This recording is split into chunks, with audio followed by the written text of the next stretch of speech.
Welcome to the Delingpod, Mike Williams, Sage of Quay. I'm really excited about this actually. And thank you, James. And I'm really glad I'm doing this interview. Well, I don't do interviews. I do conversations. I'm really glad I'm speaking to you now rather than 2 years ago. Because I reckon 2 years ago I'd have been like, yeah, there's this guy who does this kind of Beatles conspiracy stuff, and I better ask him some hard questions. And I think I'd have asked some different questions from the one I'm going to ask you today. Like, they would have been more entry level, whereas I've got some some more sophisticated ones now. Because I'm totally down. I'm totally down the Beatles conspiracy rabbit hole. But for those who aren't there yet, tell us first about yourself. I mean, you were an ardent Beatles fan, weren't you? Yes, yeah. So I grew up with the Beatles. I've told the story many times. Back as early as 1968, I remember just loving Beatle music. And I went to go see Yellow Submarine in 1968, and I bugged my parents to go see it. And it wasn't my parents' cup of tea. The Beatles were not, So my father took my brother and I to the movie, and so it goes all the way back to even before '68. I mean, I was aware of them in 1967, and I started playing Beatles songs on guitar. What I would do is I would buy sheet music, guitar sheet music, easy guitar stuff. And that's how I taught myself to play, because I knew the Beatles songs. And so when I figured out the chord diagrams and I started strumming them, because I knew the songs, I knew whether I was playing them correctly or not. And so as time evolved, they just became a big part of my life. I collected a lot of Beatle memorabilia over the years, James. I have a huge Beatle vinyl collection. Some of it I have sold off. The more collectible stuff I still have. I collected their vinyl for many years, and I have their records from all over the world. And some of the records I have are very collectible. And so the Beatles were a big part of my life. I learned to become a guitar player, a musician, a songwriter, writing my own songs and recording because of them. And I became aware of the Paul is Dead conspiracy going back to around 1976 or so. That's when I really started to pay attention to it, and I was a junior in high school. And one of the things that I did back then was to pull together a little lecture. I brought in a friend of mine. His brother was older than us. He was about 4 or 5 years older. His name was Doug, and Doug knew about all the clues that were on the Beatle albums, the backmasking and all that stuff. And so I was so fascinated by it, and he knew all the clues. So my school at the time, my high school in New York, was very progressive. So they allowed us to bring in guest speakers. Of course, it had to be approved and all that stuff. And I put these little posters up in the school letting people know that we're going to have a Paul is Dead presentation. This goes back to 1976. And I didn't expect anything. And then once the moment came, it was a packed house. It was a classroom. There was standing room only. Doug was at the front of the room, and he was taking everybody through the clues. But I thought at the time, and for the longest time, that Paul was always Paul, and that the whole Paul is Dead deal was nothing more than a clever, witty marketing program, the Beatles having some fun with their fan base, because the way the Beatles are presented to us is they're very clever and witty. And it wasn't until 2016, it was 2016, that I bought the book, The Memoirs of Billy Shears. This is the later edition with the blue cover. The original cover was red, and I bought the book on Amazon on a lark. It came up as suggested reading, something you might like, a recommendation. So I got the book and I read it, and as I was reading it, it was just taking me back because there's so much detail in the book. I thought to myself, look, the only way all of this information can be in this book is it has to be coming from somebody from the inner circle, whether it's the guy playing Paul McCartney or people within the inner circle that have helped to put the book together. one way or another, all of that information just didn't come from nowhere. There had to be a source. And so when I got the book, I set on a course to research it and to figure out whether the book was truthful and where it was not being truthful, where it was just telling a fictional tale. The book is classified as historical fiction. And there's a reason for that. It's for plausible deniability. But the book is a very elaborate piece of encoding. The author is Tom U. Harriet. Tom and I, over the years, have become friendly from the perspective of a professional relationship. I tried to get Tom on my podcast going back to 2016. Initially, he said he would come on, and then about a week later, he wrote me and he said that he couldn't do any podcasts, any interviews.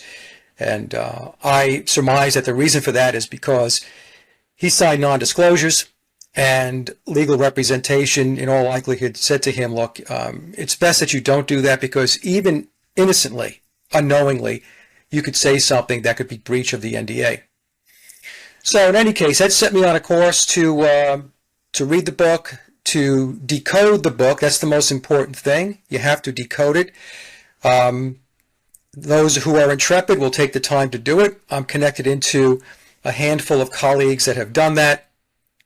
A lot of the work, a lot of the research is mine, but on the other hand, there's research that comes my way because I'm connected into some really smart people that have taken the book and decoded it.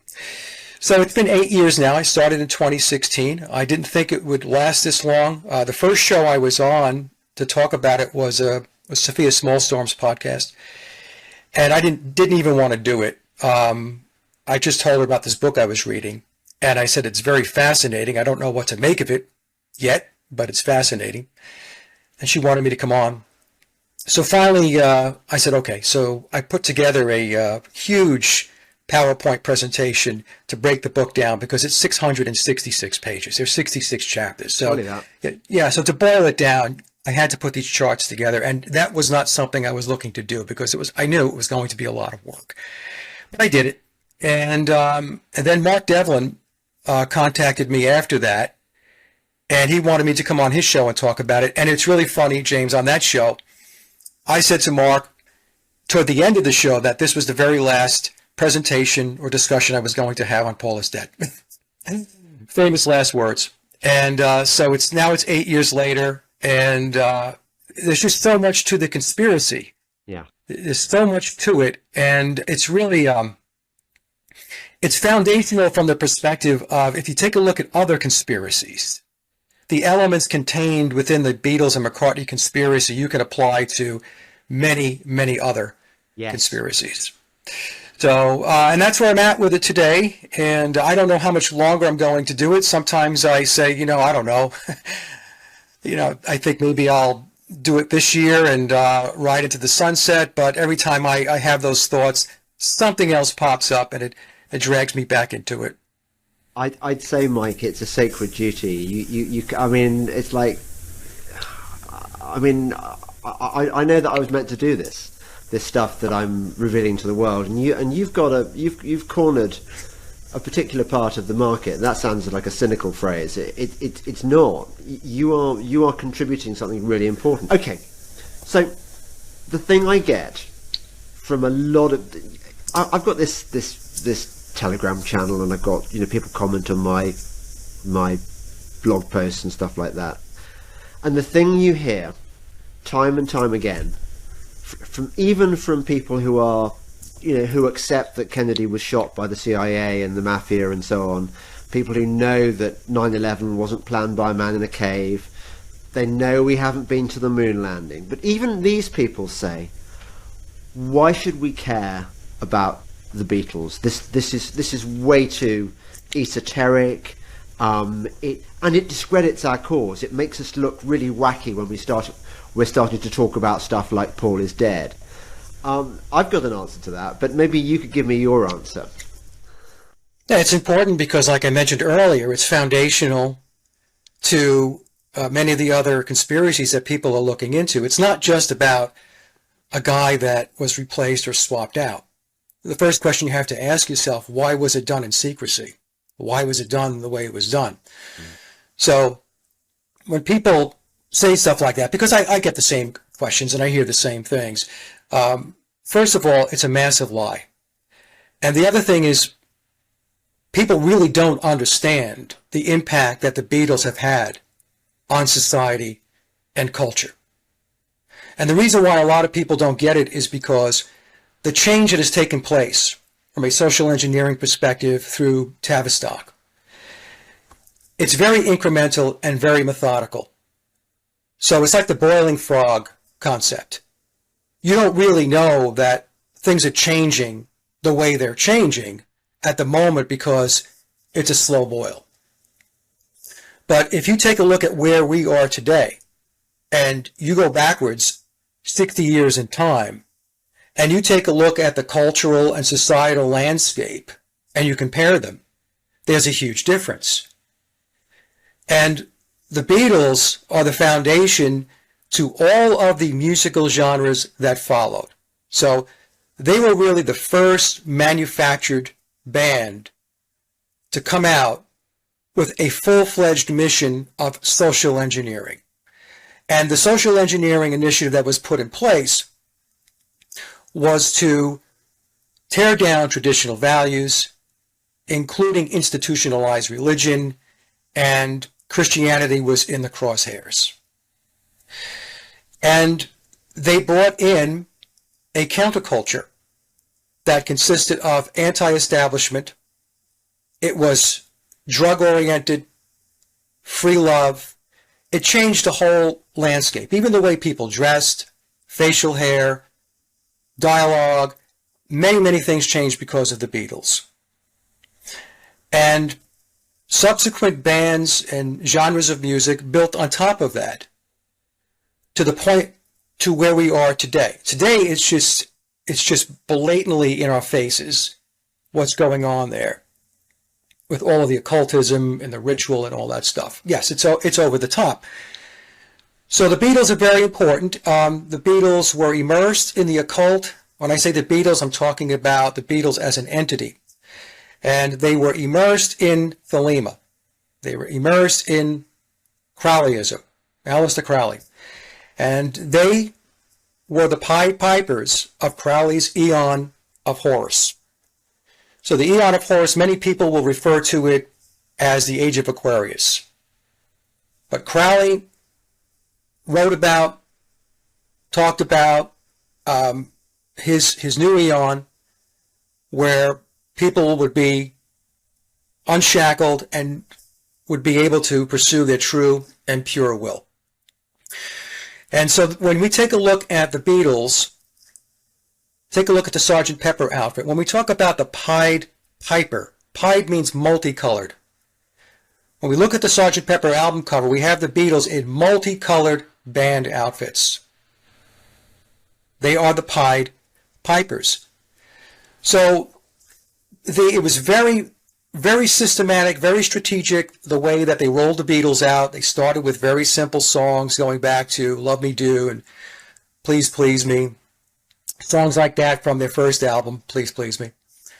And then there was this very quick progression where the songs became more sophisticated and they were taking the audience in a different direction. And then once we got past 1966, after Revolver was kind of a transitional album from the early period, the Biological Paul period, to the Billy period, Billy Shears, who was playing the part of Paul McCartney, to Sgt. Pepper. Sgt. Pepper introduced the psychedelic era to the world, and then moving on from there. So when people don't understand it, they think it looks silly. They really don't understand the components behind the Beatles, behind the manufacturing of the Beatles, the marketing of the Beatles, positioning them to be where they ended up being. Arguably the most famous, influential band of all time. That's why you hear a lot of artists today, James, who are in unrelated genres of music, hip-hop, rap, pick one. in many interviews and many documentaries, there's always a reference back to the Beatles or back to Paul McCartney. Always. Yeah. Yeah. Okay, so I know you have a couple of questions.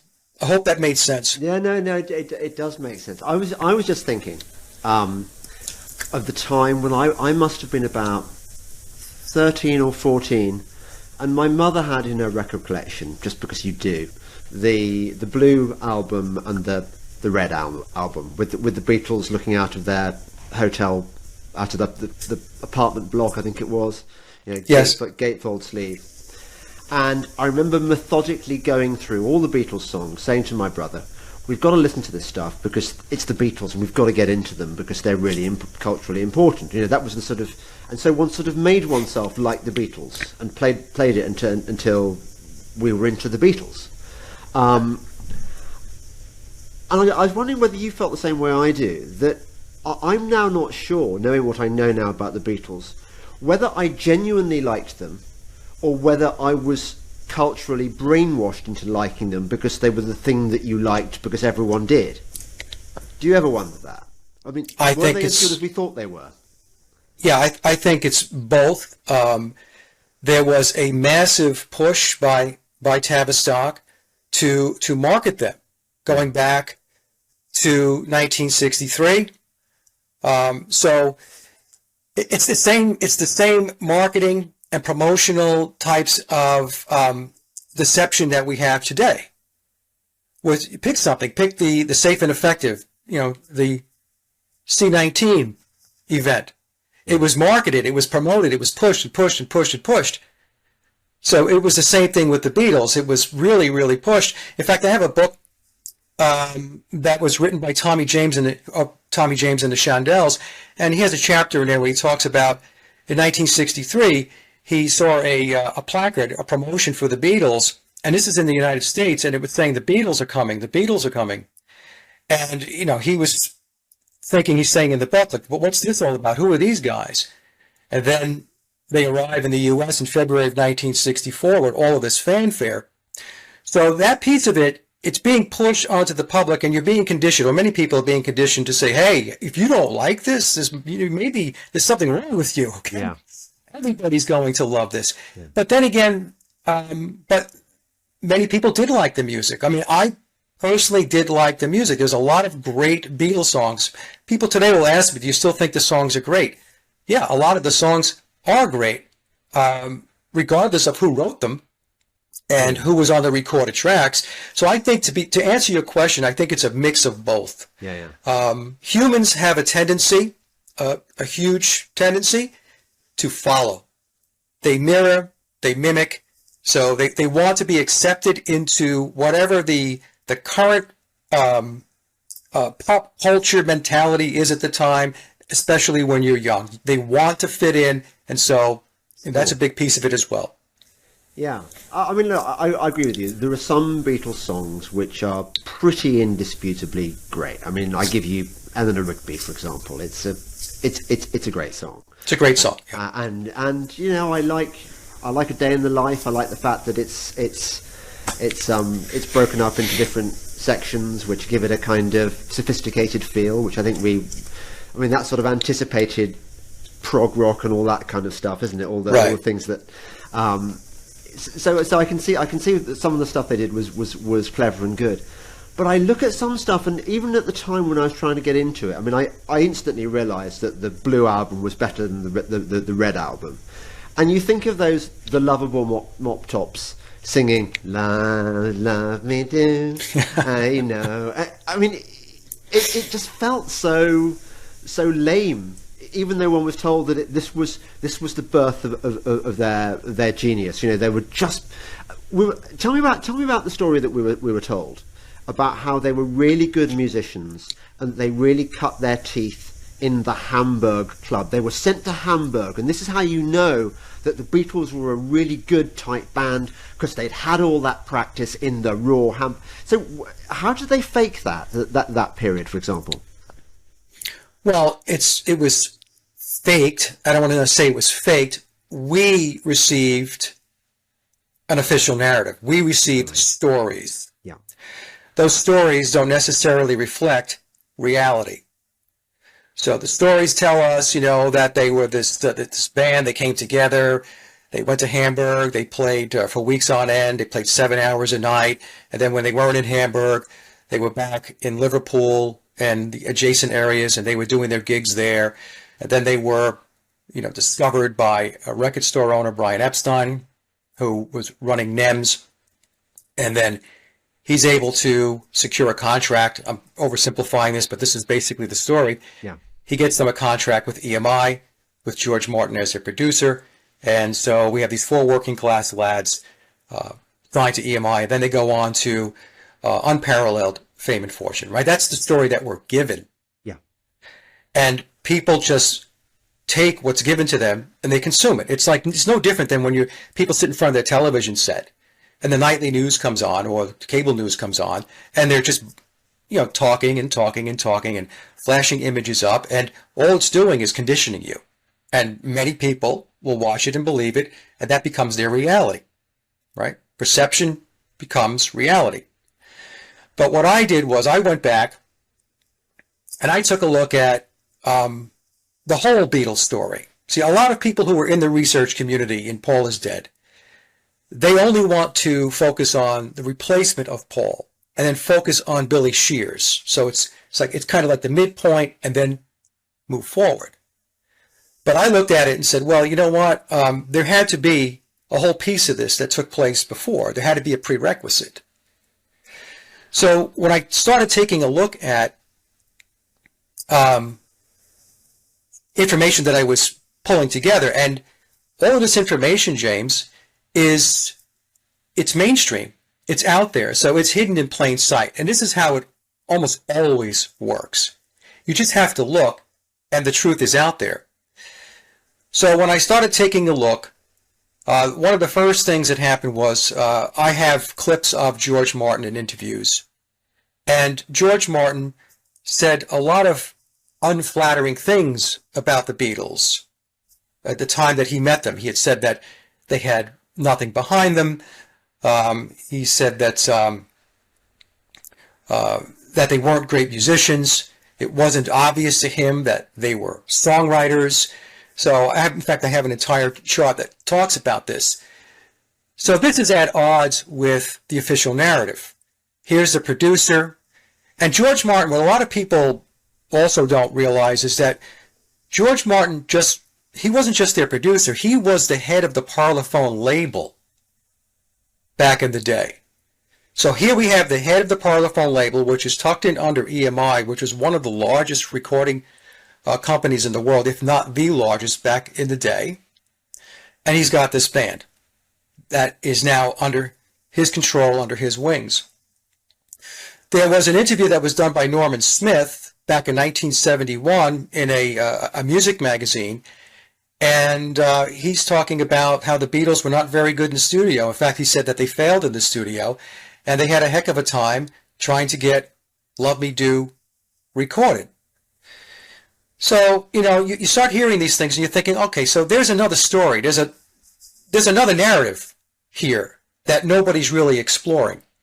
Everybody's paying attention to this other stuff over here, while over here, the lesser known information, nobody's really grabbing onto.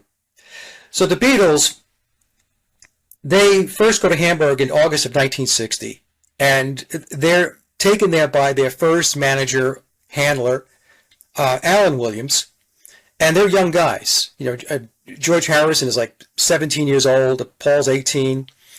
And when they get there, it's admittedly, they are not very good musicians. They are mediocre at best.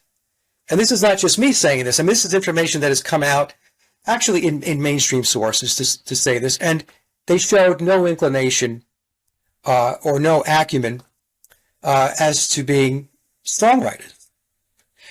And in fact, their first stint in Hamburg, starting in August of 1960 through December of 1960, was a failure. They came home dejected. Nothing materialized. They were residing in squalor while they were out there.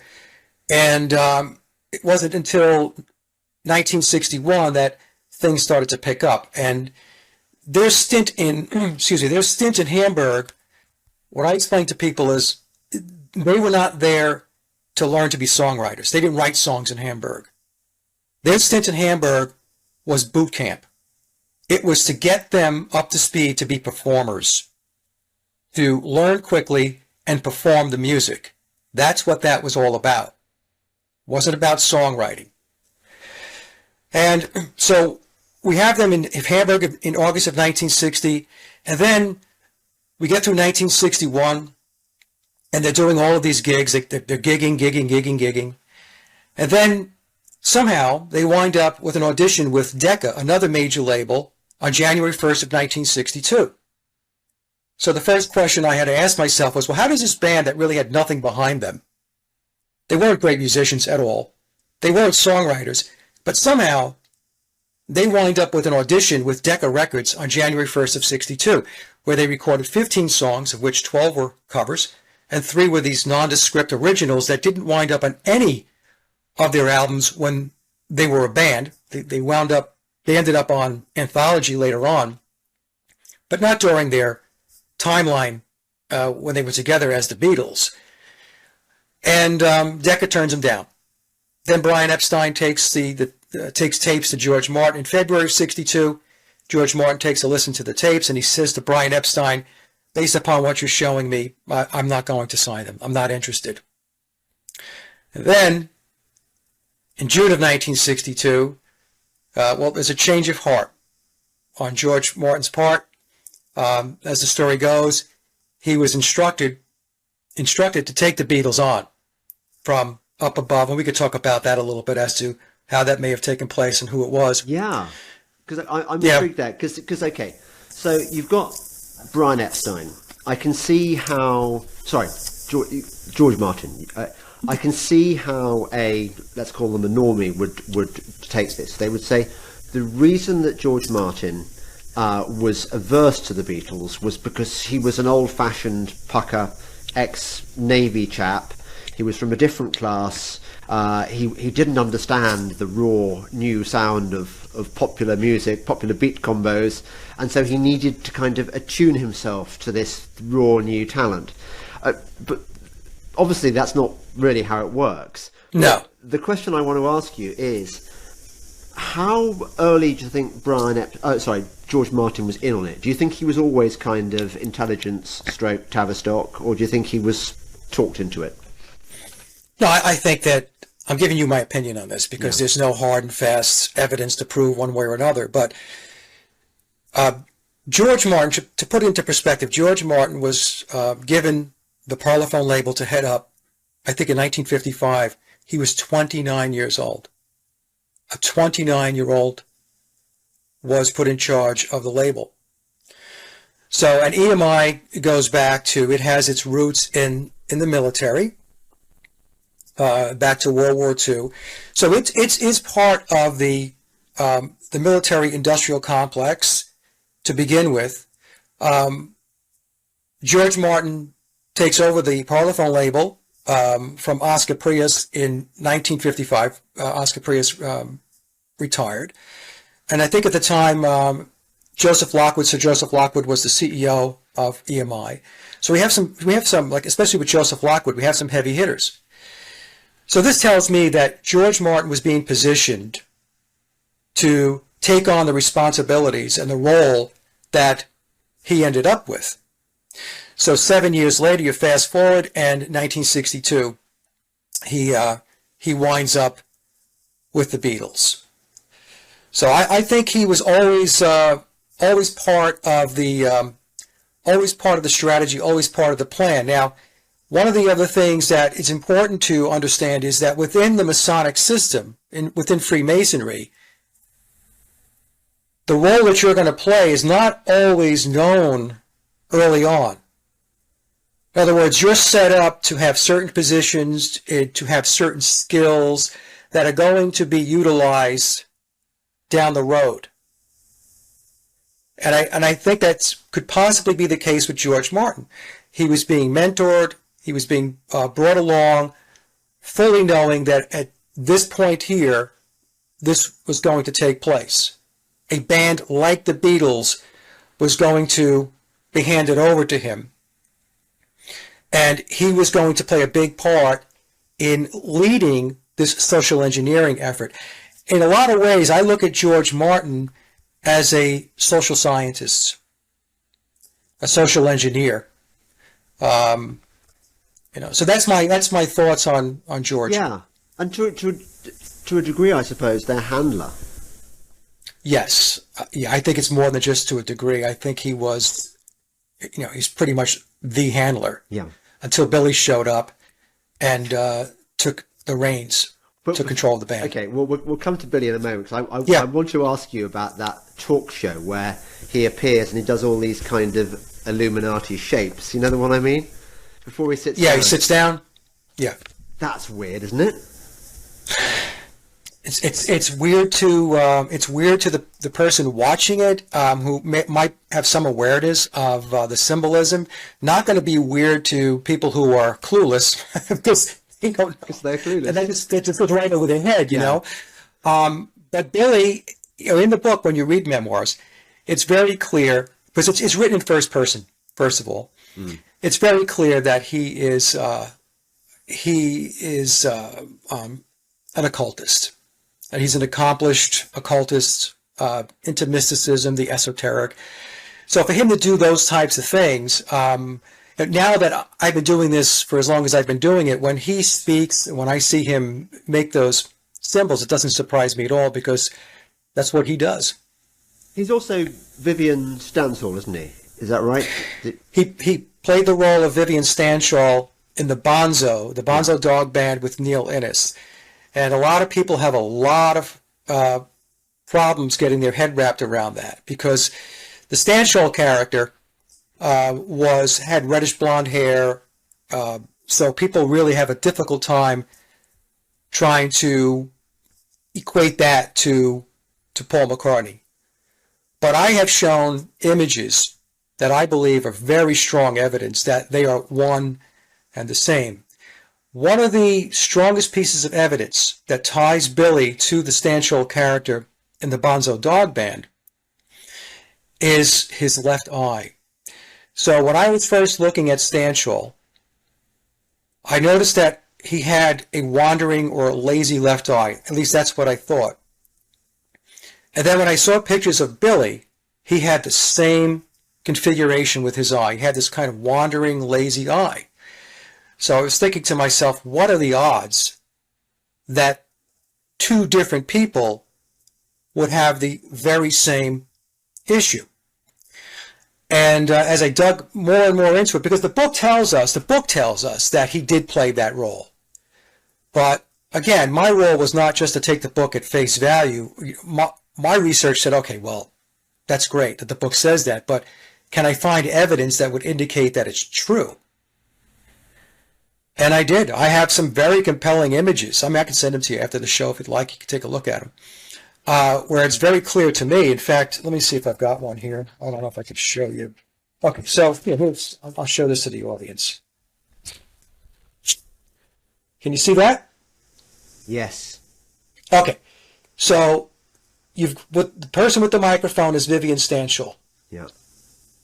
The other guy is who people think is Paul McCartney.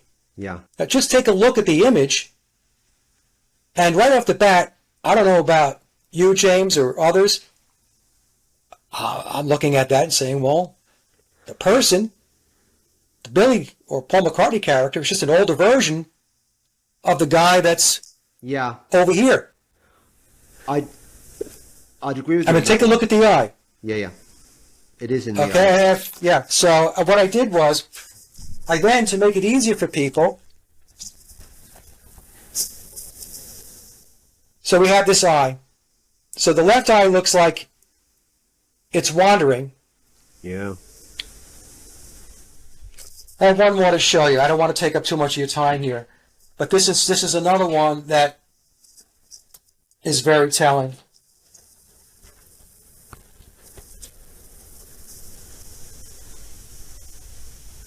Yeah. Okay, so in this picture, look at the nose. Even though he's had some nose surgery, Take a look at the mustache. Again, we have the situation with the eyes. Over here, that's Stanshall, a very rare image of Stanshall without the mustache. Yes. And to fix the eyes, he had a blepharoplasty. And people who don't know what a blepharoplasty is, it's a procedure that surgically removes excess fat, muscle, and skin from the upper and lower eyelids to redefine the shape of the eye. Now, with the Stanshall character, some people say, oh, no, he was taller and lankier. There were at least 2 Vivian Stanshalls.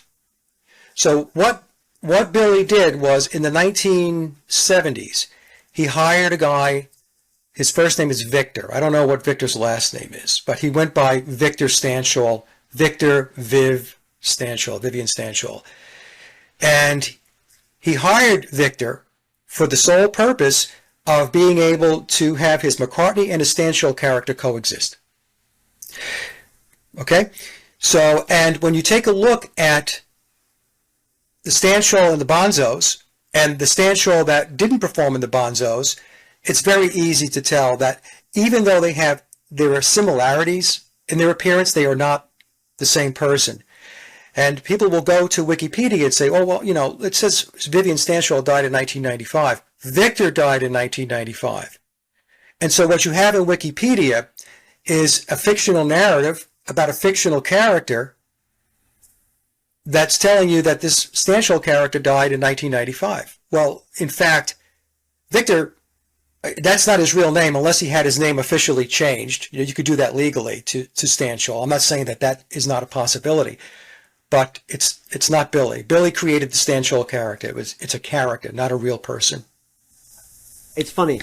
Some people, I've noticed, find the image aspect of the story, the comparing pictures, they find it very unconvincing. I think it's more men than women. I think women generally are better at spotting. The example I always give is, I never know when my wife's had a haircut, even when she's told me she's been to the hairdresser. I think a lot of men are like this. We're not very observant, whereas women who are trained to spot when husbands are having affairs and things, they spot these tiny details. And I know that some people can look at a picture of pre-1966 Paul and post-1966 Paul and go, that is not the same person.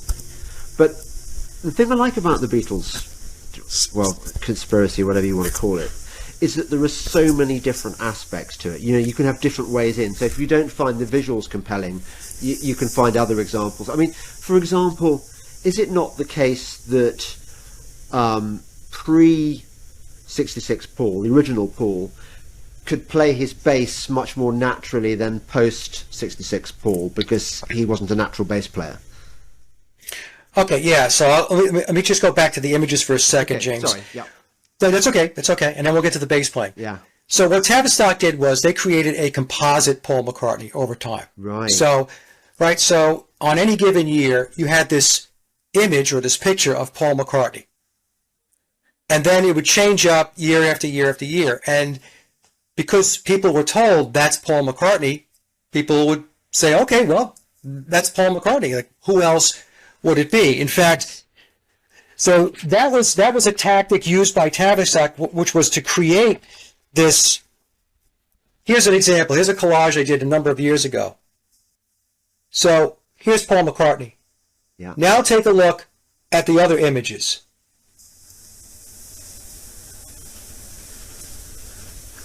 Yeah. They're not the same guy.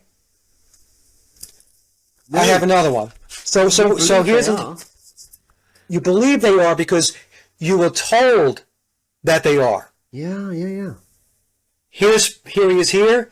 This one is a hybrid. This one, a lot of images have been doctored, James. Yeah. A lot of images have been doctored. Here he is from the 1980s. Yeah. That guy is that guy? That guy is that guy? So what they did, in fact, I did this chart a long time ago. Here's Billy with his Wingsday and his mullet. Yeah. It's not the same guy. So what Tavistock did was to create a composite. And so over time, people just kind of massaged it all together, and you just accepted the fact that this was Paul McCartney. But nobody was looking at, or very few people, I should say, were looking at the images right next to each other. Yeah. And doing a comparison. So now the other question you had was, I'm sorry, It was the bass playing that apparently Yes. you can see from footage that it's very different. That he has to look at the fretboard. Yes. Yes. Now, the reason for that is because Billy's right-handed, and Billy had to teach himself to play left-handed bass. And I hear comments all the time, oh, it's very difficult to do. It is difficult to do, but it has been done. There are Beatle tribute bands where the person that plays the character of Paul McCartney in the tribute band is a natural right-handed player, and they taught themselves to play left-handed. So with a lot of discipline and a lot of motivation, which Billy had, you can do it. Now, Paul could play the bass. He didn't look at his fretboard very often. I've seen that collage, and it's a good comparison. Whereas Billy has a tendency to look down, and it's primarily because being a lefty is not Billy's natural playing orientation. Now, the other thing too is that Billy is blind in his right eye. This is research that came to me via one of my colleagues, Sally Whitty. Sally herself has an ocular prosthesis, so this is how she picked up on it. And we have a lot of evidence now showing that this indeed is the case. And remind me, I'll talk to you about an interview that Billy did where he validated the research. He's done this twice to us, by the way, so far. Oh, really? Or he's come out in interviews, yes. So the other reason why Billy looks is because he's blind in his right eye. So when he's playing lefty, he has to look all the way to his right in order to see what he's doing, because he doesn't have sight. Think of it, anybody who wants to question it, close your right eye, and then look to your right and make believe you're playing a guitar. And so you have to exaggerate the turning of your head. Yeah. Now, here's the thing, right? So Billy is naturally right-handed. I know that you spoke to, you had an interview or a discussion with Mike Stock. Yeah, Mike's a friend of mine, right? So Mike told me a story, and I hope he doesn't mind me telling this, but I guess it was back in the 1980s. He worked with Billy a couple of times on some projects, and the story he told me was Mike walked into the studio, and Billy was already there. And Billy was playing guitar, and he was playing guitar right-handed. Not lefty, right-handed. And at the time, Mike thought, he's Paul McCartney, and I'm going to paraphrase here, and he asked him about playing right-handed, that he was actually very good at it. So, wow, pretty good right-handed guitar player for a guy who's lefty. And then Billy told him a story that back in the day, left-handed guitars were few and far between, so people had to learn, or he had to learn to play right-handed as well, which is, when you think about it, is not a very convincing story, because we have Jimi Hendrix. Yeah. Jimmy was lefty. All you need to do is flip the guitar, reorient the strings, and you're done. But it's good for that moment, because he's quite quick thinking. To be capable of that level of deception, you've got to think on your feet all the time, haven't you? Yes. Well, he has a lot of practice. The other thing that we have to come to grips with is that when people talk about biological Paul McCartney, he was in the picture from a mainstream media perspective, let's say from 1962 through 1966, so 4 years. I know there was the Hamburg years and all that stuff. I'm talking about when the media really started to focus on the Beatles. So let's just say 62 to 66 for the sake of argument. Billy's been playing that part from late 66 on. So we're in 2024, so we're talking about a long time that Billy's been playing this role. And that's the Paul McCartney that people know. And also, going back to what we were saying before, the different looks of Paul McCartney, I was told by a source that right out of the chute, when the Beatles were created, along with the biological version of the Beatle, whether it be Paul McCartney, John Lennon, George Harrison, or Ringo Starr, there were 3 lookalikes or doubles that were also in play. And those doubles and lookalikes, maybe not the original 3, maybe they were, but doubles and lookalikes were used throughout the timeline. The Beatle timeline, and then also during the solo period as well.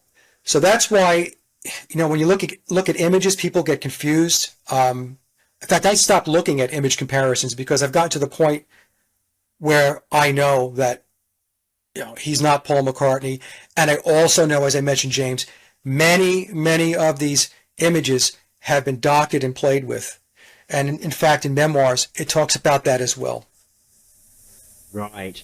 Now, we've done exactly what I was trying not to do, which is to leap ahead, because I want to go to the beginning of the story. So yes. We've already established, okay, that if George Martin was recruited in to head Parlophone in 55, did you say? Yeah, it's 1955, I believe. That's indicative of how far ahead these people think, whoever exactly these people are.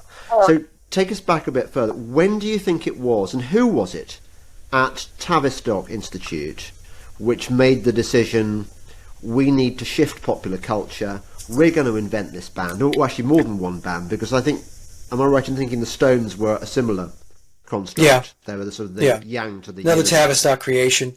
Okay. So do we know who was behind all this? Well, that's a difficult question, right? So 2 players that pop up, Theodore Adorno out of the Frankfurt School, which of course is attached at the hip to Tavistock, and Willis Harman was another social scientist that the book mentions. So we have Theodore Adorno and Willis Harman, and I did some research on them. It's in my big presentation that I uploaded back in April of 2020. I take the audience through both Harman and Adorno and their ideologies. And then you've got George Martin as part of the equation. So that's where I start. Now, who within the Tavistock chain of command was the person? I don't know that. Tavistock itself, according to the book by Dr. John Coleman, The Committee of 300, reports up through the Committee of 300. So we can argue that the decision wasn't even made at Tavistock per se. Tavistock was in the mode of executing the strategy. That the actual decision-making was made within the Committee of 300, that it was time now to throw the switch and to move society and the cultures into a very different direction. And music being a huge lever in their toolbox, it's huge, just like Hollywood, just like entertainment in general, that it's one of their most effective tools to make change. Yeah. Okay, so they've made the decisions. Maybe it's the Committee of 300. Maybe someone even higher than the Committee of 300. Yes, that could be too. Yep. How were the Fab Four selected? Well, I have a hypothesis. I won't call it a theory. I call it a hypothesis. If you take a look at images, there's a lot of occult images of the Beatles if you go look for them. And one of the most telling images is images of George Harrison and Paul McCartney with bird cages on their heads. Mm-hmm. There's another image of John Lennon in a Superman shirt with his head leaning up against a bird cage. Now, bird cage symbolism in Illuminati speak is mind control, being in a mind control program. So I have surmised that I believe it's very possible that the Beatles were in mind control programs from a very early age, and they were brought along. So if you take a look at John Lennon as an example, he really didn't have a father. Freddie wasn't really around. His mother passed when he was young. He was raised by his Aunt Mimi. Paul McCartney lost his mother at an early age, I think around 17 years old. And I have speculated that Jim McCartney, his biological father, could very well have been a high-level Freemason. And he was handling his son. In the book, it tells us that, in memoirs, it tells us that Jim McCartney wanted to move his son away from the Christian belief system, to steer him away from that. George Harrison and Ringo Starr are a little more difficult to assess, but where I landed with it is that if two of them were in mind control programs, then it's likely that all four of them were in some kind of program to some degree. And, also, Germany, Hamburg, Frankfurt, I mean, these are all hotbeds for the elites, for Tavistock. So, them going through that process in Germany and Hamburg, I mean, to me, it just lends credence to the argument that it's possible that they were in mind control programs. Right. And brought along.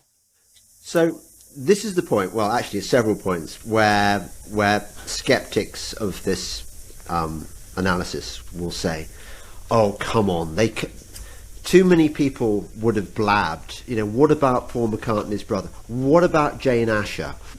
She would surely notice the difference between old Paul and new Paul. What about, later on, what about Heather McCartney? Linda Eastman. What about, and all these people? It would be too much to expect somebody not to blab.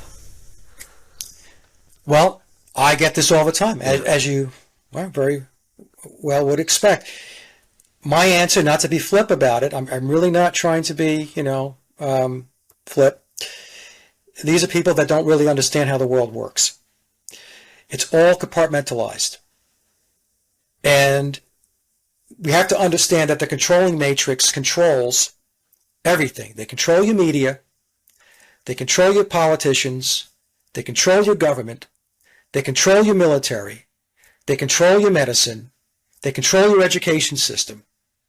And many people just cannot get their heads wrapped around that. They cannot understand the scope of the control. It's full spectrum.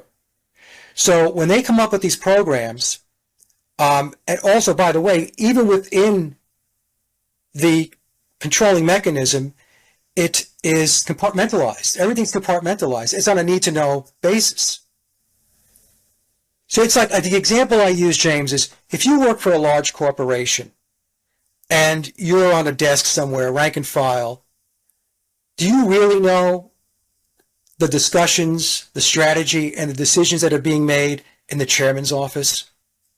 No. No, but what about, say, Mal Evans, their famous roadie and sort of loyal factotum? He must have known. Well, he obviously knew that Billy was not Paul. Yeah. Okay? And we don't really know what Mal really knew or what he didn't know. I don't know that. No. Right? He supposedly had some memoir that was going to be published, and he was killed. He was killed by a police officer, I think out in L.A. What, in a tragic accident that could... Yeah, a tragic accident. That's how they always are, an accident. And the manuscript disappeared. And then sometimes you'll hear that it was, somebody found it and it's going to come out and blah, blah, blah. But even if it comes out, even if it was found, it's not going to contain the information that's going to reveal anything. It might have a couple of nuggets to keep people's interest, but it's not going to be something that's going to tell the truth. But in any case, it's compartmentalized. Do I think that Mal Evans knew that the Beatles didn't write all the raw music? I think that's the case because Mal, I remember listening to an interview going back years ago where he said that he contributed to the writing of the title track on Sgt. Pepper, the Sgt. Pepper song. And I think Fixing a Hole was another one. Don't quote me on that one, but I think that was another one.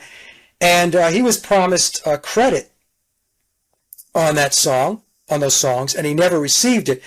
So here we have a situation where Mal comes out and he says that, hey, I did contribute to the writing of at least 2 songs. So if that's the case, then he has to know that those particular songs weren't written exclusively by Paul McCartney, you know? But going back to my example before about the corporate system, Yeah. if you even raise it up to, let's just say, middle management, does middle management know everything that's taking place in the CEO's office? No. No. Even vice presidents and executives within a corporation don't know everything that's being discussed in the chairman's office or the chairperson's office. So you have to understand the Masonic system is a pyramid structure. It is structured exactly like a corporation, exactly like it. So that's how things are able to be compartmentalized. Yeah. I think your explanation is generous, in as much as I suspect that I can't believe that Jane Asher doesn't know. I can't believe that lots of She people... does know. She does know, yeah. She does know. First of all, her mother, Margaret, was George Martin's oboe teacher. Right. Right. Okay? Yeah. So that's the thing. You have to connect the dots. There are degrees of separation on all of this. Yeah. In the case with the Beatles, when you start looking at all of these characters, all of these players, you start to see that in one way or another, they're interconnected. Yes. You know, they're interconnected. And so, in the book, it tells us that her father, Richard Asher, was very much into in the field of psychiatry and hypnosis, and tells us that he would put biological Paul McCartney in a hypnotic trance, and Margaret Asher would play the piano. And that's how the song Yesterday came about. This is what the book is telling us. And so when he came out of trance, one of the post-hypnotic suggestions was to tell him that you're not going to remember the piano playing. All you're going to remember is the tune. You're going to remember the melody. That's what you're going to remember. Now, is that story true? I don't know. Is it possible? Yes. For 12 years, I was in private practice as a hypnotherapist. I was a certified master hypnotherapist. I was board certified by the International Association of Counselors and Therapists. I did hundreds and hundreds and hundreds of hypnosis sessions. So is something like that possible? If you have repeated sessions, you put somebody into trance, and you go through that routine? Yes, something like that is very possible. People who want to doubt it, your television set is a hypnosis box. You sit in front of it all day, sooner or later, it's going to get you.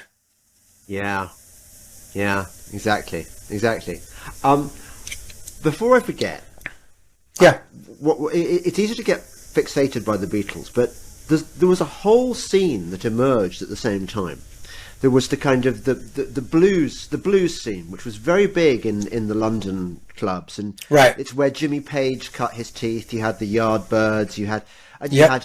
Eric Burdon and the Animals. You had, well, and then there was the sort of the Kinks as well. Yes. Were any of these bands real, or were they all Tavistock creations? Okay, so this is a question I get asked, and it's a multifaceted response on this thing. First, we have to start with the premise, which I believe is a reality. Tavistock creates the genres of music. Right. They create them. So Tavistock builds a sandbox. And the bands that are brought in, let's just talk about the British invasion, the bands you just mentioned, the Stones, the Beatles, the Who, the Kinks. They are brought in and they are playing in that sandbox. They're creating music that has been decided upon, that is going to be put out as part of the whole counterculture, anti-establishment, to get that mindset going. Now the question becomes, all right, so once you're in their sandbox, because the record labels, let's just take it at a very simple level, the record companies are calling the shots. They're going to explain to you, you're going to be assigned a producer, what the songs are going to sound like. Yeah. Many times the songs are reshaped, both musically and lyrically. And then, most importantly, is the presentation. The presentation is, how is the band going to look? What's their attire going to look like? There's a perception piece of this thing that people are going to look at. That's part of the manipulation. The manipulation of the mind and the consciousness is to look at how all these guys and these gals are dressed now. Wow, what's going on here? And people start to pay attention to it, and they start to get attracted to it. It's the packaging and the presentation of the album art, which many times was loaded up with occult symbolism.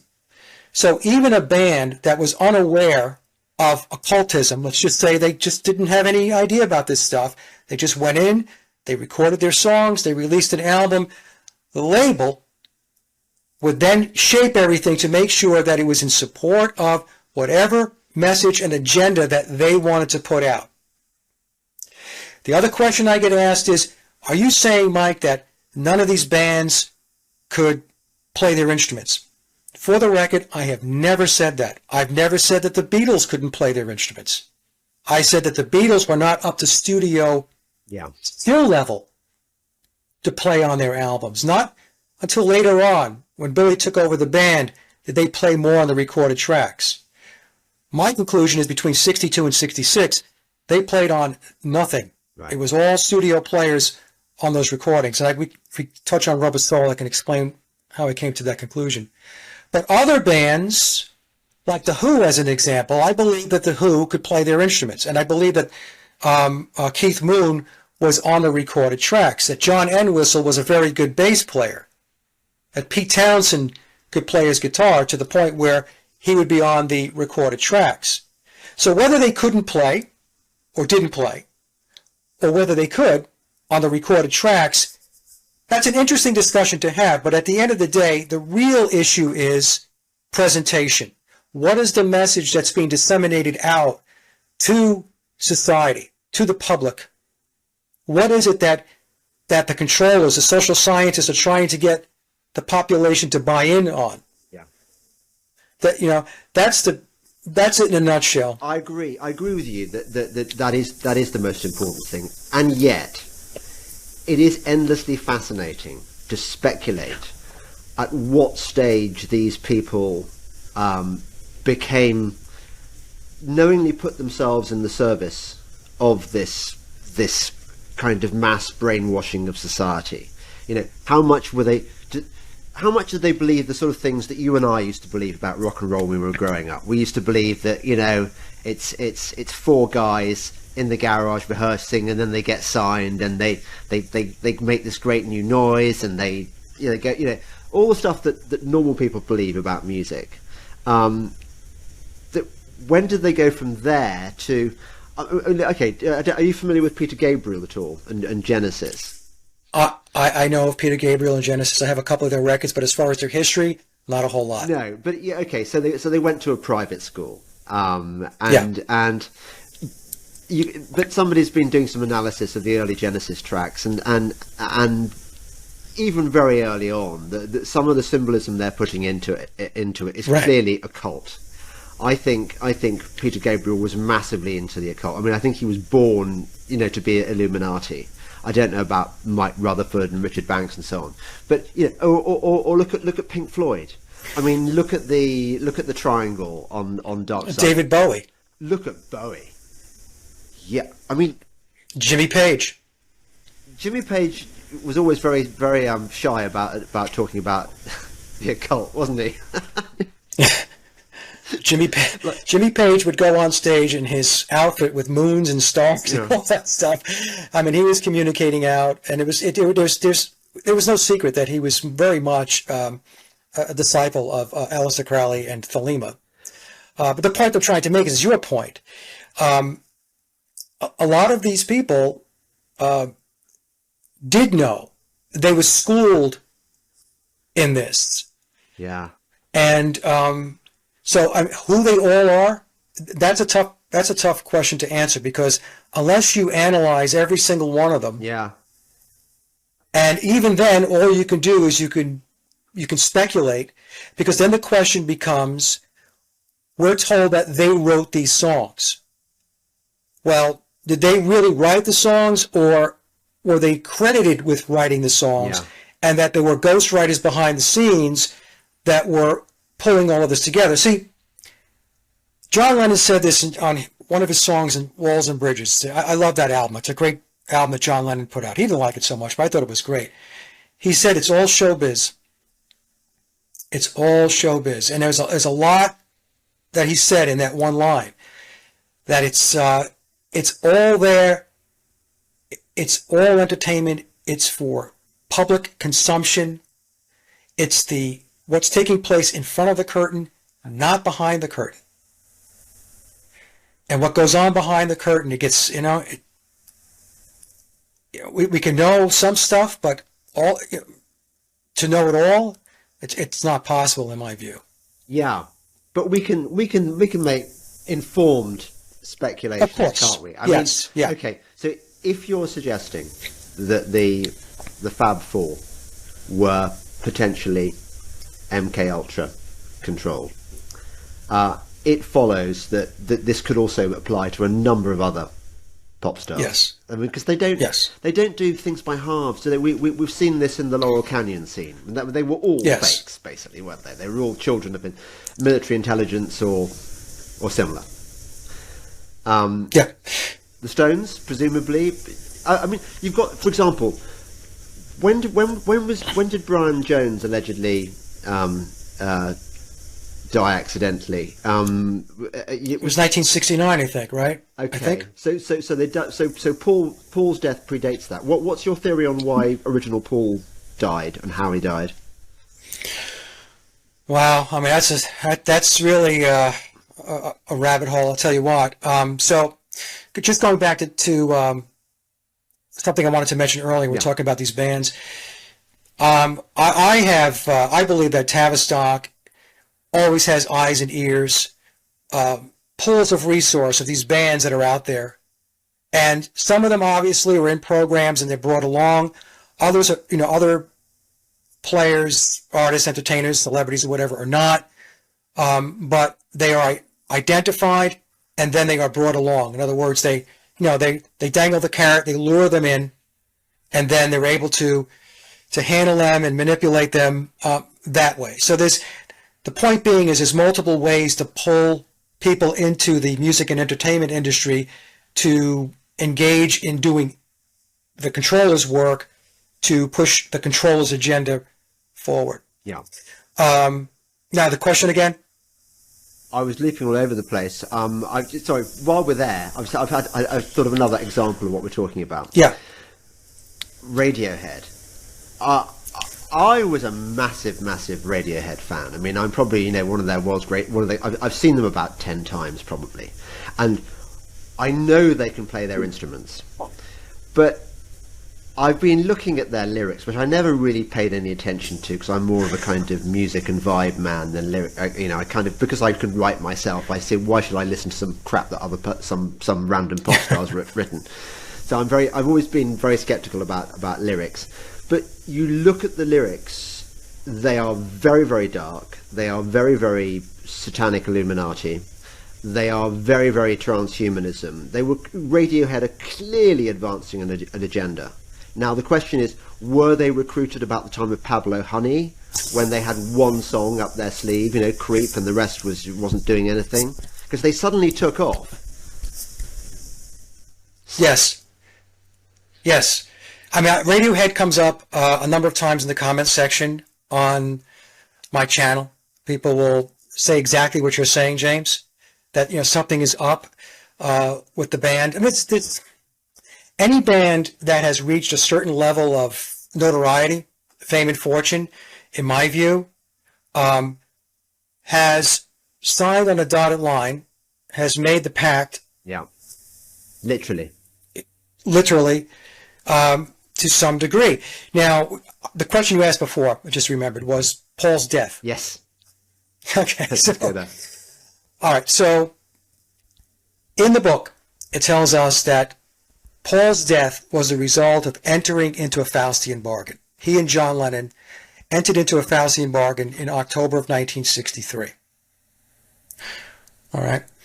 And that bargain basically said that they would give their lives for the success of the band. Now, they were young men. So in 1963, Paul McCartney was, his early 20s, John the same age. So I have told my audience, I've explained that I don't believe they had any idea what they were really getting into. So when they said the words, when they went through the ritual, it may not have even seemed like a ritual to them. But the people who were running the show, the priesthood and so on, this is how they go about it. And, but it literally meant that somebody was going to give their life for the success of the Beatles. And the Beatles, as I mentioned, were so important and still are so important to the whole shift in ages, from the age of Pisces or the Eon of Osiris to the age of Aquarius or the Eon of Horus, the Eon of Osiris and the Eon of Horus, Crowley terms, Crowley concepts. They were so important to that they had to have assurances that it would succeed. Now, some people might argue, oh, all of this ritual stuff and occult stuff is a bunch of nonsense. How do we know this stuff even works? And my explanation is, and my response is, it doesn't matter what you think, okay? Because you're not running anything. It's not you that is plotting and strategizing as to how they're going to move forward. It's based upon what they believe. Now, whether it actually does something or not, I don't know. But it's what they believe, and they believe it does something. And with my work, I have shown over and over again that the Beatles were immersed in the occult. The occultism is all around them. The album with the bits of dead baby on it, on the cover. Yes, the butcher cover. How could they? I mean, this was it. 66 was it? Innocent period. What? Yeah. What did the public make of that?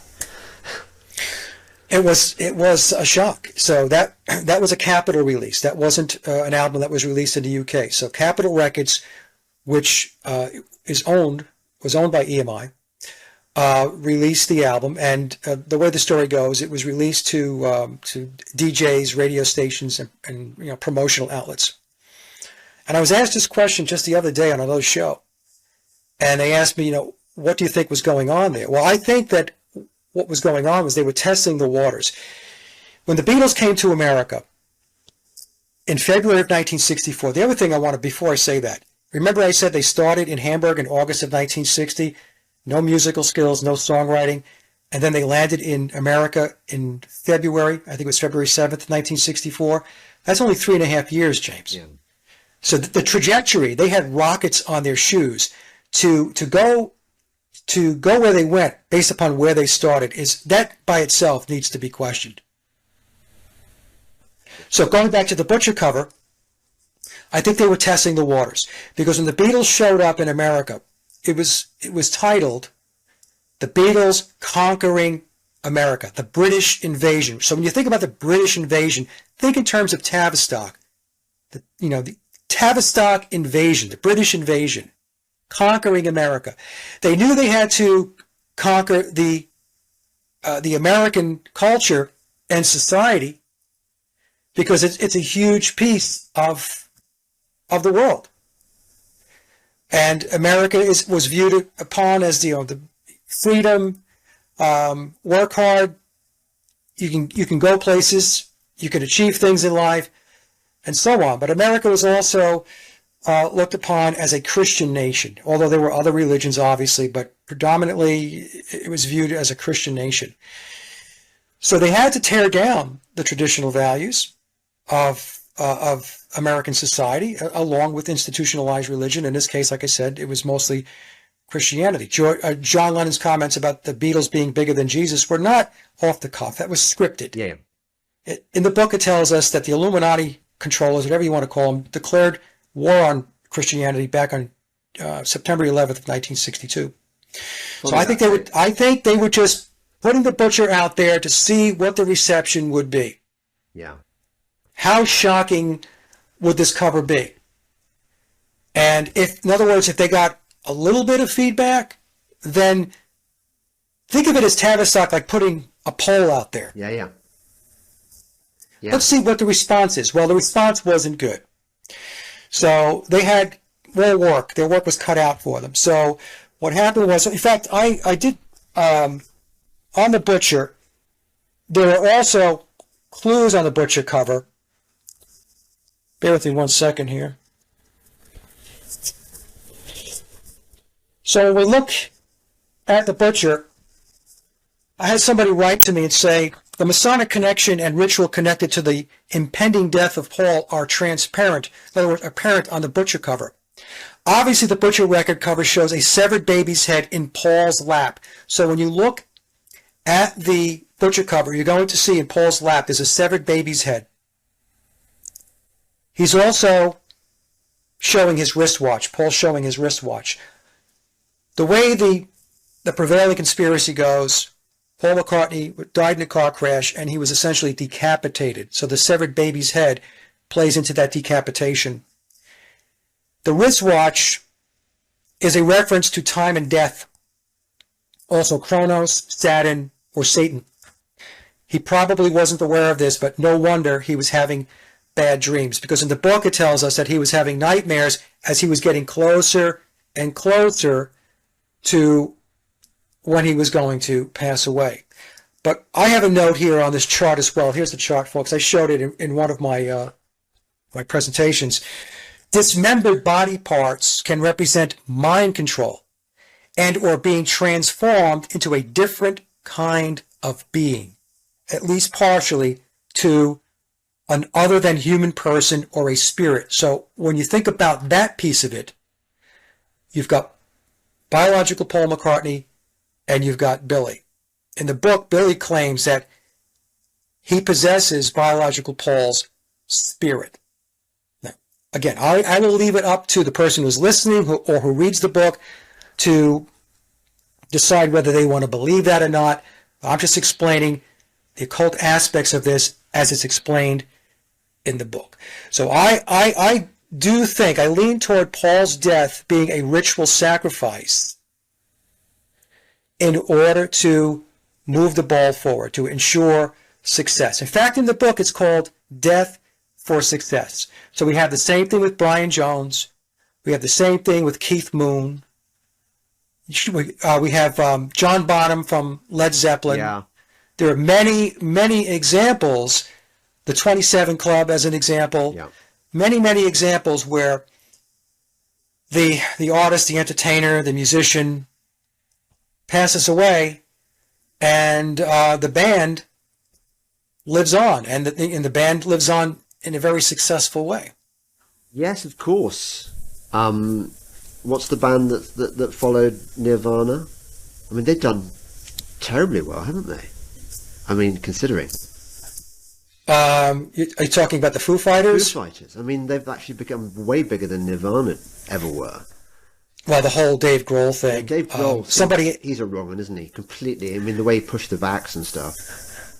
Yeah, well, I mean, you have Kurt Cobain dies, and then the drummer, right, from the Foo Fighters, passed away, and they did that creepy film, which appeared like predictive programming. I forgot the drummer's name, folks. I wasn't a big Foo Fighter Dave Grohl. fan, but no, I know Dave Grohl, but the whoever the other musician was that died.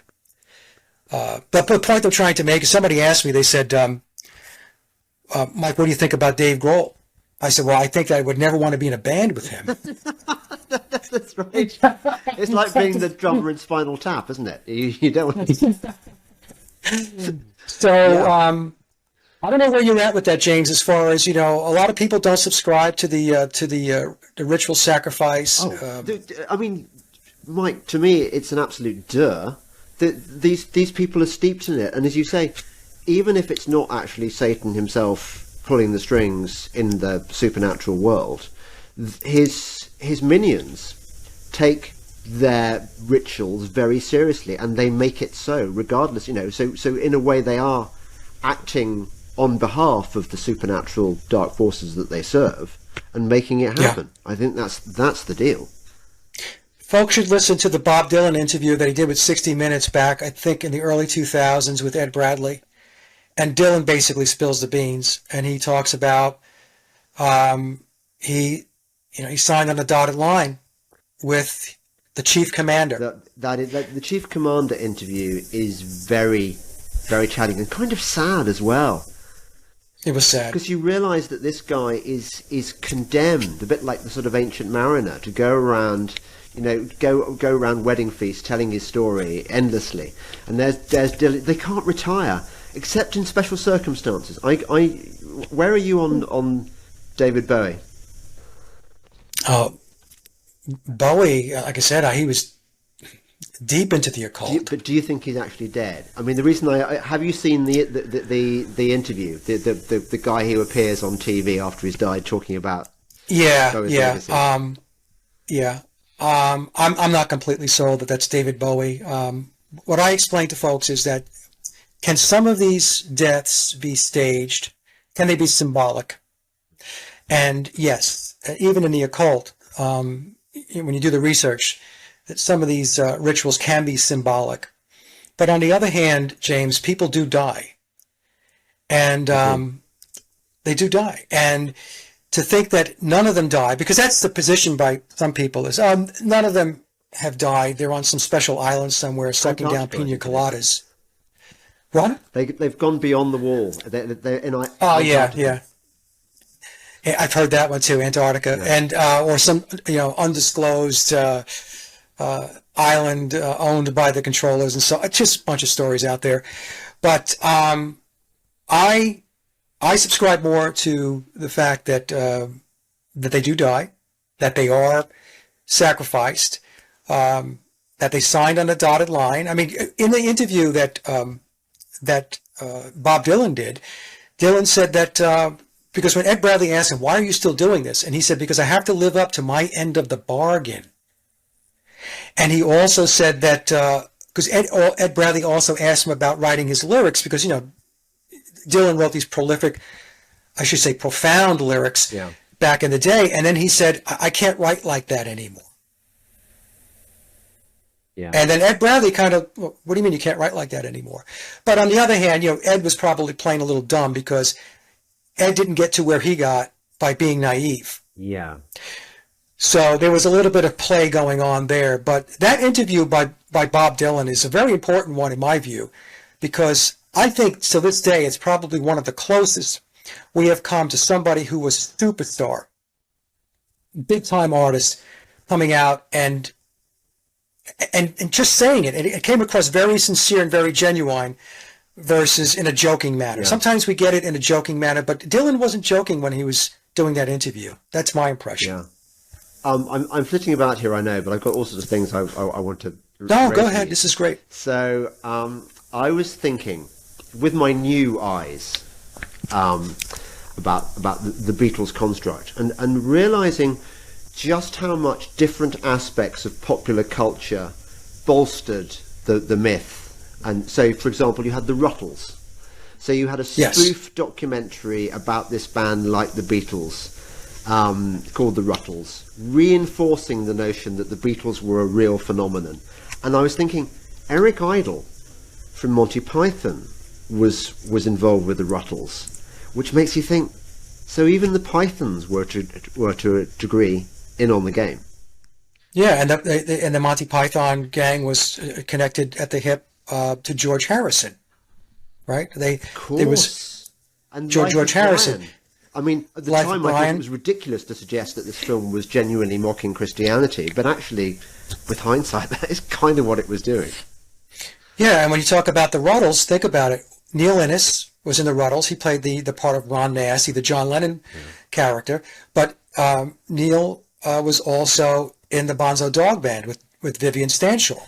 So then you had the more recent film, written by that awful man who is clearly Illuminati, a servant thereof at least, Richard Curtis, the guy who wrote Four Weddings and a Funeral. And he wrote this film about the guy who discovers, as if the Beatles had never been, he's the only guy who knows the Beatles' back catalogue, and he's a songwriter, and so he releases the Beatles songs as if for the first time. Did you see that movie? Yes. I didn't see it, but again, it's. Are you talking about the movie Yesterday? Yes, that's it. Yeah. Yes, I did two videos on that film. In fact, in that film, with the Ed Sheeran character, there's a mention of the Ginger Geezer, which was a term that was associated with Vivian Stanshall. Yeah, yeah. You see, Yeah. they do this. What you said at the beginning, I thought was very true and incisive. That actually, when you recognise the pattern of these conspiracy theories, the Beatles is very much like any other. So what they do is they create this narrative, they then bolster the myth, and they reinforce the myth at various stages through history. You see them doing it with the moon landings. Now there's a new movie about how they're having to fake the moon landings, even though the moon landings happen because reasons. So they're constantly finding new ways of reminding new generations that this story is true and it happened. And they're doing that with the Beatles all the time. You can't escape them. Right. No, you can't escape it. In fact, I told folks years ago that what you're going to see is a ticker tape parade as Billy rides into the sunset. And I said this years ago. And so, and what have we had since I said that? Let's just say 6 or 7 years ago. I mean, we just had a litany of documentaries and various releases and books and so on that are continuing to promote the Beatle myth, and in particular, the McCartney character. In memoirs, it tells us, I mean, to get really esoteric, that the ritual sacrifice of Paul McCartney and Billy taking on the role is the reenactment of the Osiris Horus Right. ritual, going back to the Egyptian mysteries. And people can look into that if they like. I've done presentations on it. You can take a listen and decide for yourself whether you believe that or not. The truth of the matter is, James, I say all the time that the world is run by occultists. Yeah. They're not run by your politicians. They're not run by your parliament or your Congress or your president or your prime minister. It's run by occultists. And what people believe is the true structure, the governments and the politicians and all that stuff. That's just, that's just theatrics in front of the curtain. Yeah. And the music industry is and the entertainment industry generally is one of their main forms of mind control. Absolutely. Yeah. Absolutely. Just on the subject of who wrote the Beatles stuff, because I'm struck. I was a music critic for many years, and I listened to the Beatles back catalogue, and it's extraordinary how unidiomatic it is. I mean, you can listen to Radiohead, you know it's Radiohead. Actually, Stones are not very idiomatic either, because you've got, Paint It Black, Ruby Tuesday, and then you've got Start Me Up. That doesn't look like it was written by the same people. But the Beatles, I think it's particularly noticeable that this looks like the work of many hands, and not just sort of sardonic John and slightly twee melodic Paul McCartney. It's and a bit of Ringo and a bit of George. It's obviously, now it seems to me, it doesn't, not to you as well. This was written by a committee. Yeah. So people ask me about that many times as well, and I explain that some people in the conspiracy research with the Beatles and McCartney will say, oh, Theodore Adorno wrote all their music. And I actually addressed that in my big presentation back in April of 2020. It's 4.5 hours. And I did a whole bit on Adorno. And I believe that Theodore Adorno was in an oversight capacity out of the Frankfurt School and Tavistock. It's not to say that Theodore Adorno didn't write some of the music. In fact, one song that I'm convinced he penned is the song Piggies off the Beatles' White Album. It's right up his alley, lyrically and musically.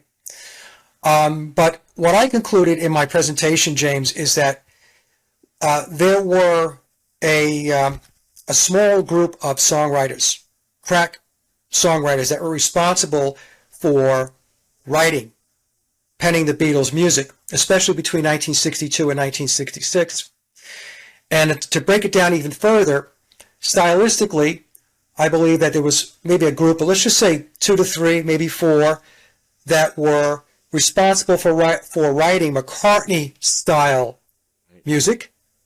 and 3 or 4 that were responsible for writing John Lennon styles of music. And then we have, occasionally we would have a George Harrison song. All of this was being managed based upon my research and my opinion on this, being managed by George Martin. And I also believe that George Martin had a big part in writing some of the music himself. In fact, I have a clip of him in an interview where he says that he wrote the guitar lead for Michelle. He says, that was my composition. That's exactly what he says. That's my composition. So I'm watching that clip and I'm thinking to myself, you didn't just write that. I'm going to guess that Michelle was entirely your composition. So we have Adorno in an oversight capacity. George Martin, in all likelihood, either dotted line or direct line, reporting into Adorno on this, and then we have these songwriters that reporting into George Martin,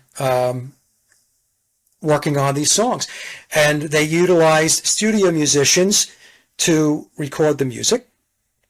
And when the Beatles came in to record, they were recording the vocals and the harmonies. They were not playing on those recorded tracks. Again, between 62 and 66 specifically, starting in 1967 with Sgt. Pepper, but mostly with the White Album in 1968, we get to hear more of their own compositions and more of them playing on the recorded tracks. But prior to that, like Pepper, as an example, was the Billy, a.k.a. Paul McCartney, and George Martin show.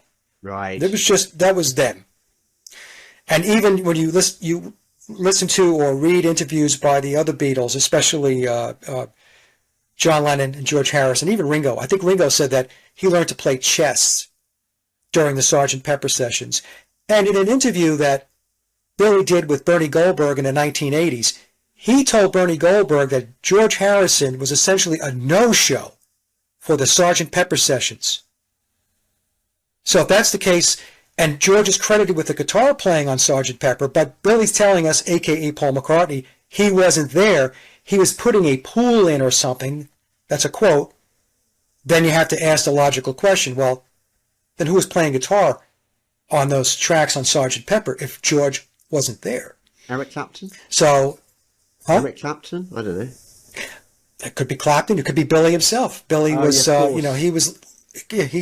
Billy himself. So anyway, so that's my take on how the songwriting was done. It wasn't. I don't believe it was done by one person. So when you take a look at Theodore Adorno, he had a lot going on.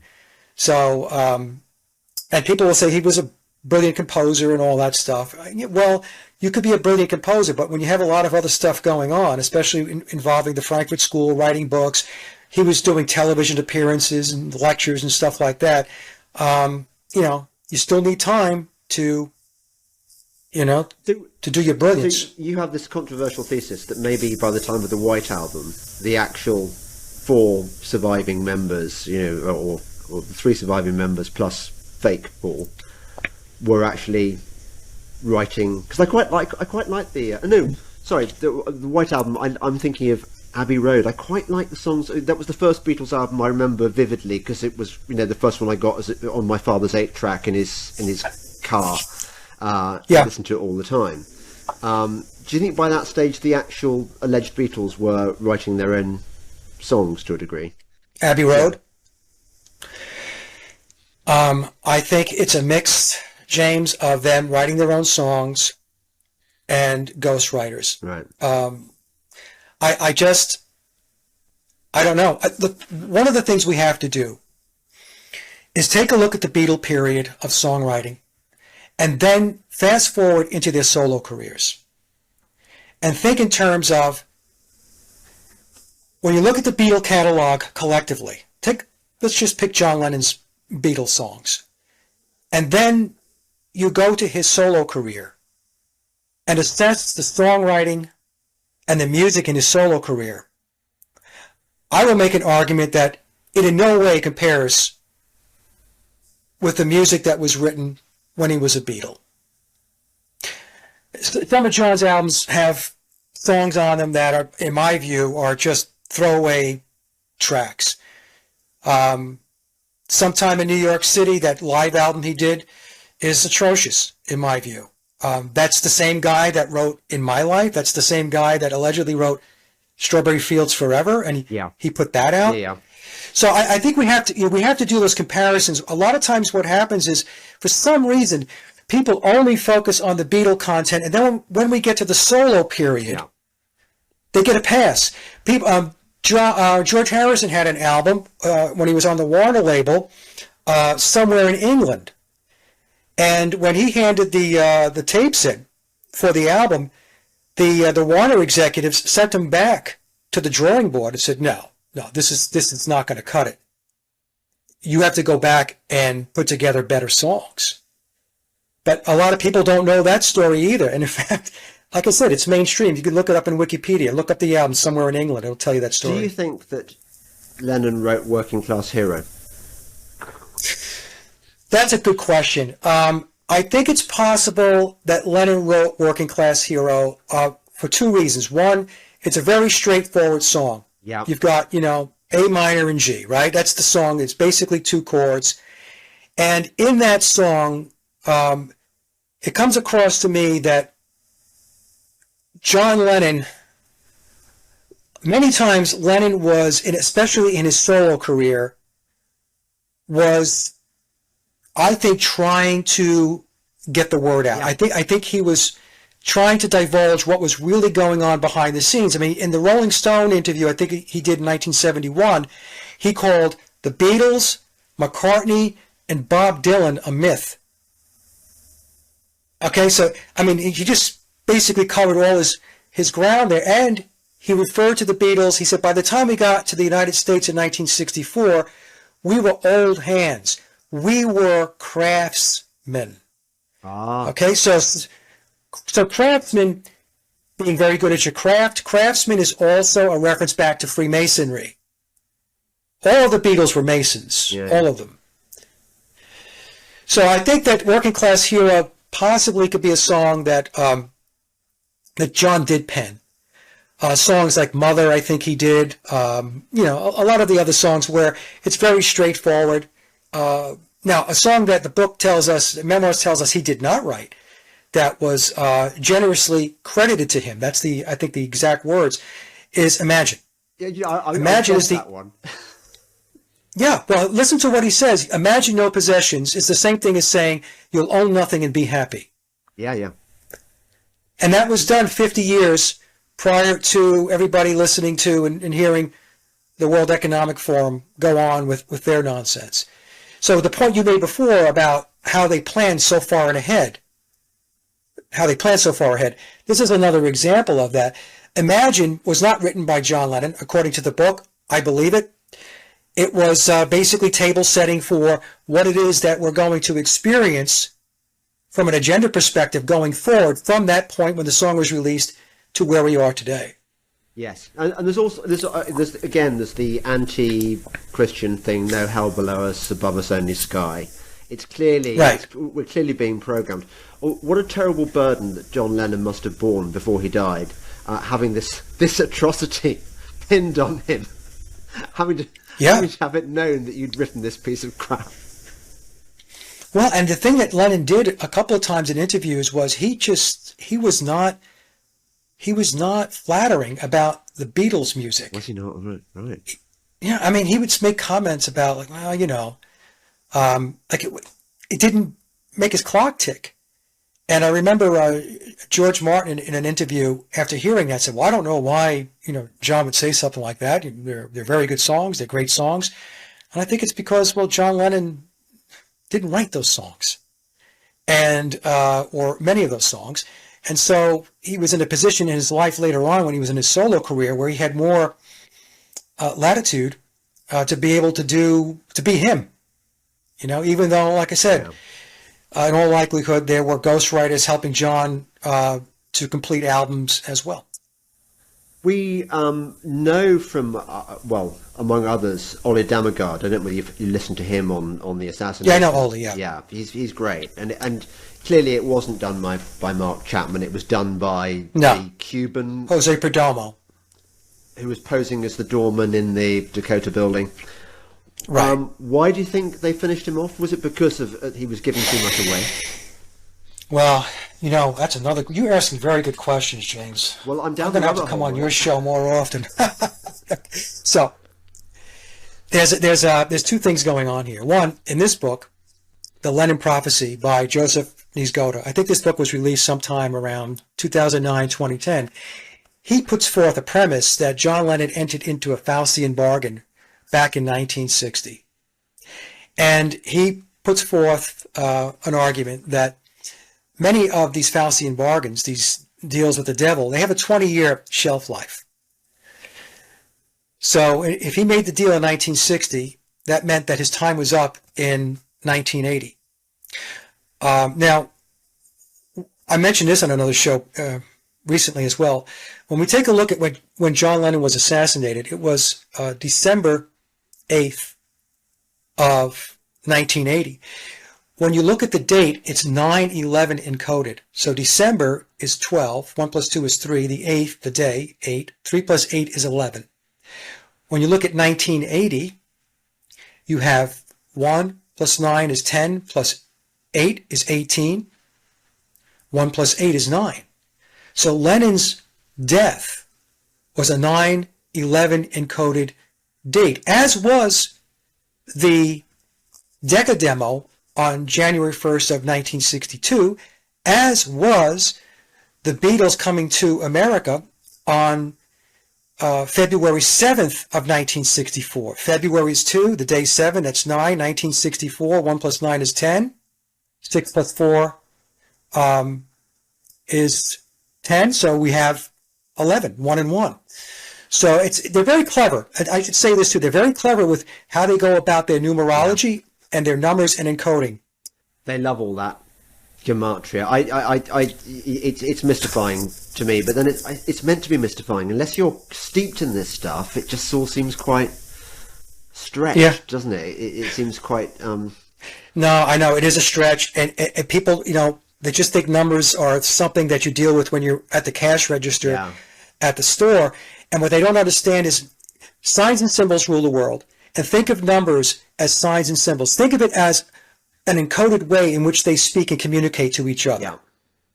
The average person, who they refer to as profane, is not going to get it. But this is how they communicate to each other. Numbers is one of those methods. Yeah. Mike, I could talk to you for hours about this stuff, but I've come around to the view that the optimal time for a podcast is about an hour and a half, and an hour we've already gone over. So I'd love to talk to you again sometime. This is an endlessly fascinating topic. Tell people who are not, there can't be anyone not familiar with your work, but just in case there is, tell them where they can find your stuff. Just go to my hub website, Sage of Quay, SAGEOFQUAY, sageofquay.com. Everything is there. So I'm on YouTube, BitChute, Rumble, Odyssey, Brighteon. If you want to listen to my music, I have links to my music on Reverb Nation and SoundCloud. Everything is there, James. It's really one-stop shop. And if you're interested in this particular conspiracy, the Beatles and the McCartney conspiracy, just go over to my Paul is Dead channel, and the link is on my website. So you're a musician, Mike. So who is your controller, and who is... I have no controller. Yeah, were you? I operate. Yeah, of course, right. No, it's the Beatles. Like I said, James, when we first started, they were a huge influence on me, and but my life, most of my life, was not spent with music as my career. I was in the corporate world.